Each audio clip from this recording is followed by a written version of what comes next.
When God sees human race, जब परमेश्वर मनुष्य जाति को देखता है, He doesn't see Hindus, Christians, Muslim, Sikh, Jains. He doesn't see this. परमेश्वर हिंदू, मुस्लिम, सिख, ईसाई, जैन नहीं देखता. कितने लोग मेरी बात समझ रहे हैं? How many understand what I'm saying? He sees two race. वो दो जातियां देखता है या दो प्रजातियां देखता है. The race of Adam आदम की प्रजाति and the race of Jesus, that is the last Adam. और यीशु यानी कि आखिरी आदम की प्रजाति. There is light and there is darkness. प्रकाश, अंधकार और ज्योति है. Understand? All the religions, including Christianity, if it's a religion, falls here. Religion. सारे धर्म ईसाई धर्म को मिला करके अगर वो धर्म है तो उस तरफ आते हैं, आदम की तरफ. Okay? So I want you to understand, Adam is monkey. Just an example, जो आप समझ रहे हो. तो उदाहरण के लिए बता रहा हूं, आदम वो मंकी है उस कहानी में. ठीक है? ठीक है? आदम क्या है? वो मंकी है. और जीसस अगर वो फिश है.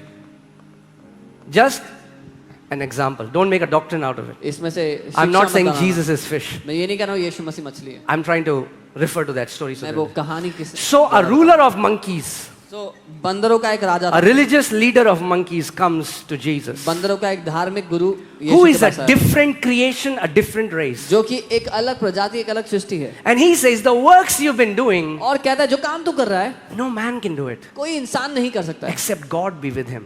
जब तक परमेश्वर उसके साथ ना हो. We are also religious leaders. वो भी धार्मिक लोग हैं. We know the law. हम भी जानते हैं. We are not able to do these works. हम ये काम नहीं कर सकते. But you are different. तुम अलग Even हो. though you look like us, हालांकि तुम हम जैसे दिखते हो, but you are different. लेकिन तुम अलग हो.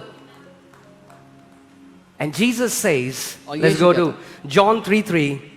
And Jesus answered and said to him, most assuredly I say to you, unless one is born again, he cannot see the kingdom of God. और यीशु ने उसको उत्तर दिया, मैं तुझसे सच सच कहता हूँ, यदि कोई नए सिरे से ना जन्मे तो परमेश्वर के राज्य को नहीं देख सकता.